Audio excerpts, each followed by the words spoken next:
Good morning জনগণ, একটা ঝলমলে সকাল, তার সাথে শুরু করলাম আজকের ব্লগটা।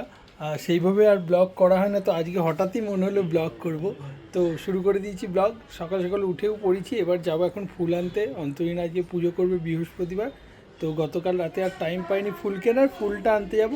প্লাস আজকে দুটো মানে কী বলবো, কাস্টমাইজ কেকের অর্ডার আছে, সেগুলোর চাপ আছে। তাছাড়া এমনিও দুটো কেক আছে অর্ডার, প্লাস দোকান। ভালোই চাপ আছে, তাড়াহুড়োর মধ্যেই যতটা পারবো আপনাদের সাথে শেয়ার করবো। চলুন যাই, ফুলটা নিয়ে আসি। অন্তরীণে কী করছি, সেখানে জল গরম মেয়ের, আর এখানে রান্না হয়ে গেছে। এখানে অন্তরীণা এইসব কাজ করছে। আর আর কি আনবো, ফুল নিয়ে আসবো আর মিষ্টি আনবো, তাই তো? ফুল আর মিষ্টি আনতে যাবো। সন্দেশ আনবো, কত পিস? 10টা সন্দেশ, তাই তো? ওকে, ঠিক আছে, চলুন। দই ফুল 12টা দাও, আর 20 টাকার তোমার দেবে, ওই যে বৃহস্পতিবারের ফুল, কুচো ফুলের সাথে দেবে মাসি, ঠিক আছে? আর কলা দেবে অবশ্যই, পাম দেবে। 10 টাকার জবা তো, একটা দুটো তিনটে জবা দিয়ে দাও। ওরম সাইজ, একটা বড় দাও, ওইটা বড় দাও, এরম দুটো দিয়ে দাও। হ্যাঁ, ওটা দিয়ে দাও, এরম দুটো দিয়ে দাও, তিনটেই দিয়ে দাও।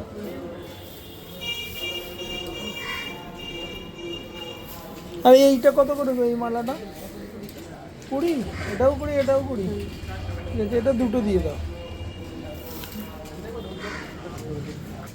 এইবার কুচো ফুল দাও, আমসর দাও।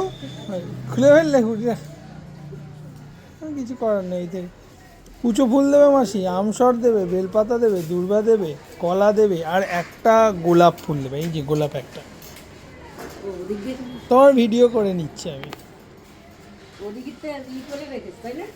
আর আমার কারখানার জন্য অল্প করে কুচো ফুল দিয়ে দেবে, ব্যাস। দিয়ে এই দিয়ে গুছিয়ে দাও। কত হলো দেখো। কাকিমা কাকিমা, আর 250 দই দিয়ে দাও। না, মিষ্টি দই 250। না, 100টা এর হয়ে গেল, দিচ্ছি। কাকিমা 250 মিষ্টি দই কত গো? 55। তারপর ফুল মিষ্টি এনে আমি মোটামুটি চলে এসেছি কারখানাতে, রেডি হয়ে কারখানায় চলে এসেছি। অন্তরীণে পুজো পাঠ করে নিয়েছি, আমি দুটো ভাত খেয়ে চান করে বেশ তাড়াহুড়ো করে এসেছি, কারণ কেকের অর্ডার আছে, সেগুলো আমার জন্য ওয়েট করছে সব অর্ডার। আর এসেই আমি প্রথম যে কাজটা করেছি, ঠাকুরকে দিয়ে দিয়েছি। এই যে আজকে বৃহস্পতিবার, অমনি একটু কারখানার জন্য ফুল নিয়েছিলাম, জাস্ট মালা নিইনি। দিয়ে এই যে ভগবানের একটু সেবা দিয়ে আজকের দিনটা, মানে কাজটা শুরু করলাম। চলুন, এরপর কাজ করব। কাজ করে আবার দেখি, মানে এখন ব্যস্ত, আর ভিডিও করতে পারবো না, মানে কাজ করে আপনাদের ওগুলো দেখাবো। তার মধ্যে দুপুরে একটু খেতে যাব। আর একটা অর্ডারও আছে, 50 পিসেস একটা বক্স হবে, সেখানে স্যান্ডউইচ, মাফিনস, আর যাবে ফুটি। সেটা হবে, সেটা প্রিয়াঙ্কা করবে। তো সোনিয়াও আসবে, একটু হেল্প করবে, সেটা বিকেলে করা হবে, রাতে নেবে। চলুন, এখন এই পর্যন্ত, এরপর আবার আসছি। এখন বাজে প্রায় 8:30, আর আমার ওই যে কাস্টমাইজ কেকটা ছিল সেটা রেডি হয়ে গেছে। তো ওটা অনেক তাড়াতাড়ি করেছি, মানে আমি স্যাটিসফাই না, কিন্তু প্রিয়াঙ্কা আর সোনিয়া কি বলে দেখি। সোনিয়া, কেমন হয়েছে মানে কাস্টমাইজ? হ্যাঁ, দারুণ হয়েছে, পুরো সেম হয়েছে। প্রিয়াঙ্কা কি বলছো? হ্যাঁ, ওরা খুব স্যাটিসফাইড, এবং অন্তরীণাকেও আমি ছবিতে দেখিয়েছিলাম ভিডিও কলে, তো ও স্যাটিসফাইড, ও বললো দারুণ হয়েছে, ভালো হয়েছে। তো এগুলো ভালো লাগে, বাট এটা বলবেন, কিন্তু আমি স্যাটিসফাই নই। চলুন এবার আপনাদের সাথে শেয়ার করি। এই ছিল আজকে আমার কাস্টমাইজ কেক, যেটা ডাব কেক।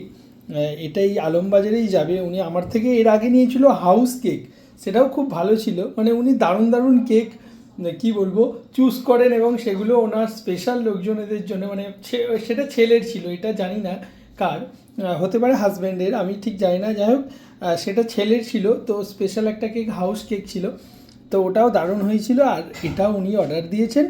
আমি তো আমার দিক থেকে চেষ্টা করেছি, তবে আরও ভালো মনে হয় হতে পারতো, দেখা যাক। এবার আপনারা বলবেন কেমন হলো এই ডাব কেক আজকে।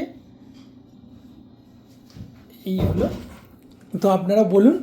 আর আজকের ব্লগটাও এখানেই শেষ করব এই কেকটা দিয়ে, কারণ এরপর আমি এখনও অন্নপ্রাশনে কেক বানাবো, আর সেটা কাল সকালে ডেলিভারি দিতে হবে। তো আর কোনো মানে ভিডিও করার সময় পাবো না, এবং ভিডিও করতে গেলে আমার কাজটা আরও দেরি হবে। সো ততক্ষণের জন্য সকলকে টাটা, সবাই খুব ভালো থাকবেন, টাটা। আজকের ব্লগটা কেমন লাগলো অবশ্যই কমেন্ট করে জানাবেন, আর যদি আপনারা এরকম ব্লগ দেখতে চান বড় বড় সেটাও কমেন্ট করবেন। টাটা।